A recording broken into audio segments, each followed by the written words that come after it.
नमस्कार, मैं राजमोहन तिवारी और आप जुड़ चुके हैं लाइव बिहार के साथ।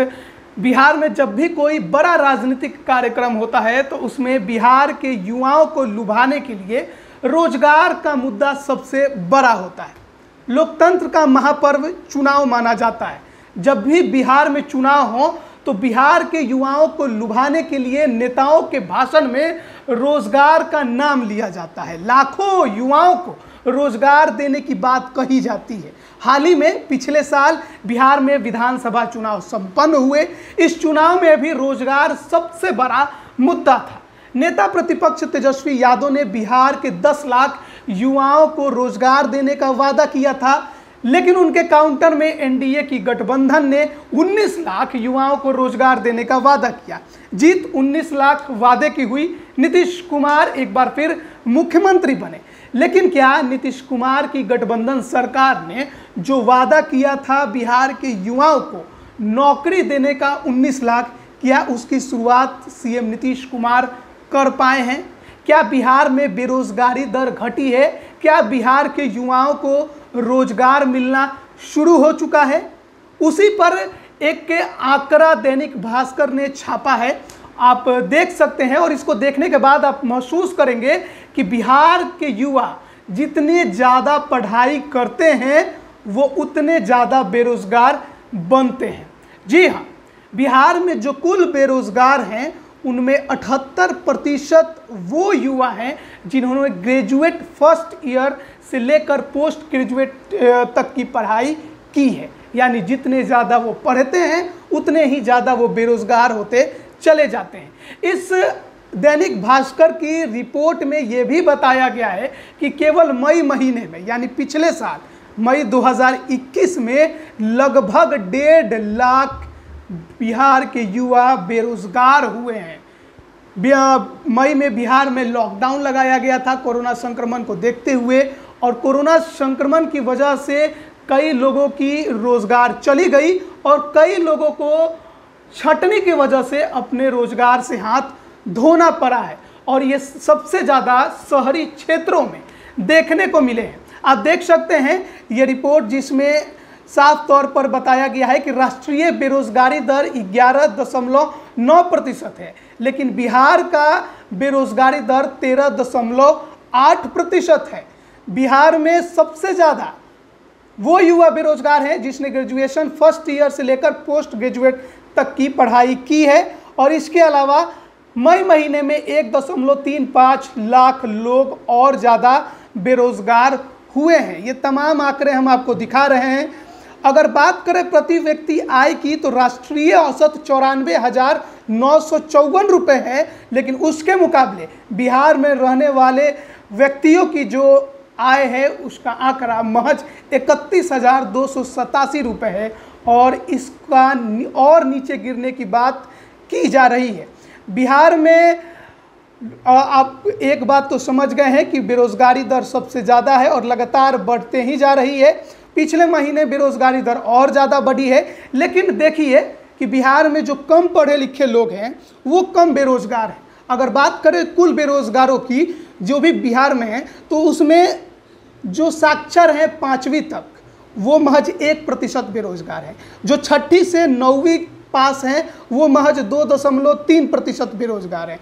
वहीं 10वीं से 12वीं तक जो पास हैं वो महज 18.5% बेरोजगार हैं। लेकिन वहीं जो फर्स्ट ईयर से ग्रेजुएट तक की डिग्री ले चुके हैं वो 34% बेरोजगार हैं, और जो पोस्ट ग्रेजुएट हो चुके हैं वो 43% बिहार में बेरोजगार हैं। सोचिए कि पढ़ाई के डिग्रियों के साथ आपके बेरोजगार होने की जो विश्वास है और जो आंकड़े हैं वो बढ़ते जा रहे हैं। बिहार का हाल देखिए, बचपन से हम यही सुनते आ रहे हैं कि पढ़ाई करो नौकरी मिलेगी, लेकिन बिहार के युवा जितने पढ़ाई करते हैं वो उतने ज़्यादा बेरोजगार हो जाते हैं। और उसके पीछे कई कारण हैं।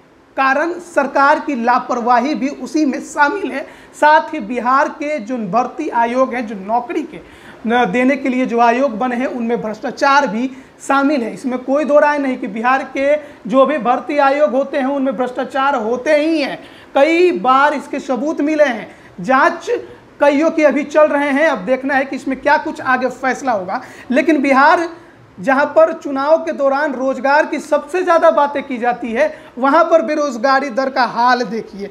लगातार बेरोजगार लोग होते जा रहे हैं और ये भी कहा जा रहा है कि अभी बेरोजगारी दर और ज़्यादा बढ़ने वाली है, क्योंकि हाल में जिस प्रकार से कोरोना की दूसरी लहर आई थी उसमें बीमारी की वजह से लोगों के खर्चे भी काफ़ी ज़्यादा बढ़े हैं, लोन भी उनके ऊपर आए हैं। तो ऐसे में पलायन भी बिहार से काफ़ी ज़्यादा होने वाला है। और इसी को लेकर अब जो आरजेडी है, नेता प्रतिपक्ष हैं तेजस्वी यादव आरजेडी के नेता, उन्होंने सवाल खड़े किए हैं नीतीश कुमार से कि 19 लाख रोजगार का वादा किया था, कहाँ हैं वो रोजगार। आप देख सकते हैं उनका ट्वीट, जिसमें वो बता रहे हैं बिहार बेरोजगारी का मुख्य केंद्र है।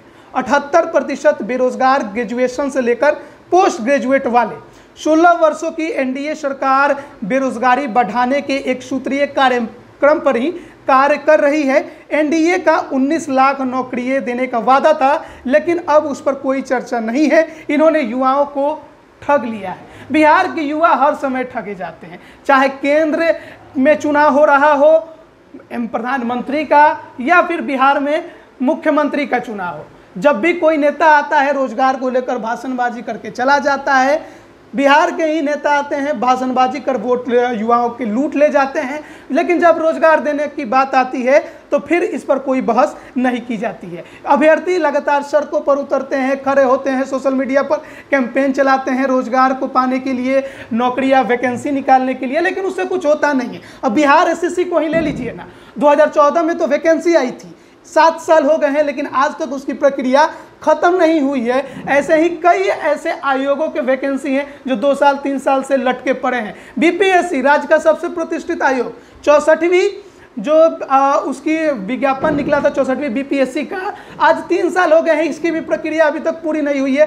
अंतिम रिजल्ट आना बाकी है। आजकल हो रहा है कि आ जाएगा, पर कब आएगा अब देखने वाली बात है, जब भी आए। तो सोचिए कि राज्य का सबसे प्रतिष्ठित आयोग का ये हाल है। बिहार एसएससी 7 सालों से वैकेंसी लटकाए हुए है।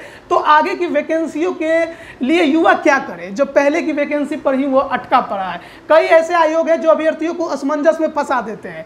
आप उन्हें समझ में नहीं आता है कि वो करे क्या, आगे की वैकेंसी की तैयारी करें जो, या फिर इस वैकेंसी की जिसकी फॉर्म भरी है, जिसके जो मेंस परीक्षा है वो पास कर ली है, लेकिन शारीरिक दक्षता परीक्षा के नाम पर उनके साथ खेल कर लिया जाता है, जैसे कि बीपीएसएससी कर रहा है बिहार में मेडिकल अभ्यर्थियों के साथ। पहले उनका एडमिट कार्ड जारी करता है, लेकिन बाद में उसे कैंसिल कर देता है और अब तक नहीं बताया है कि उनका परीक्षा लेगा या नहीं। ये उनके साथ टॉर्चर है या नहीं है। ऐसे ही टॉर्चर बिहार के तमाम युवाओं के साथ बिहार के जो आयोग है, भर्ती आयोग, ऐसे ही करते हैं। पहले वैकेंसी में देरी, निकला तो उसकी प्रक्रिया में देरी, फिर अगले वैकेंसी के लिए लटकाए रखो। इसी प्रकार से बिहार का युवा तड़पता है, पढ़ता है, और ज़्यादा पढ़ के क्या फ़ायदा जब इसी तरह बिहार की वैकेंसियों के नाम पर उनके साथ खेला होते रहता है। एक वैकेंसी में 7 साल 8 साल लगा दिए जाए तो वो उस युवा का उम्र भी खत्म हो जाता है। तो फिर जाहिर बात है कि वो पोस्ट ग्रेजुएशन या जितनी लंबी पढ़ाई करेगा वो उतना ही ज़्यादा बेरोजगार रहेगा। और बिहार में यही हाल चल रहा है और आगे भी ऐसा लगता है कि चलते ही रहेगा, क्योंकि मुख्यमंत्री नीतीश कुमार इन सब पर कभी भी संज्ञान नहीं लेते हैं। ऐसे कई बार हमने खुद कांटेक्ट करने की कोशिश की। आयोग में पारदर्शिता की इतनी कमी है कि सूचना लेने की कोशिश आप करते रह जाइएगा, आयोग के जो अधिकारी हैं वो आपको सूचना नहीं देंगे। और साथ ही साथ मुख्यमंत्री नीतीश कुमार इसके सबसे बड़े आरोपी हैं, क्योंकि वो इन अधिकारियों को फटकार नहीं लगाते हैं। क्यों नहीं लगाते हैं ये तो वो बेहतर जानते हैं, हमें तो नहीं पता। लेकिन आरोप तो मुख्यमंत्री नीतीश कुमार पर ही ये युवा लगाएंगे ना। वोट तो नीतीश कुमार को ही इन युवाओं ने दिया ना। मुख्यमंत्री तो नीतीश कुमार को इन बिहार के युवाओं ने ही बनाया था। 19 लाख रोजगार की बात की थी आपने, कितने लाख ये रोजगार दिया? क्या 1 लाख भी दे पाए आप अभी तक?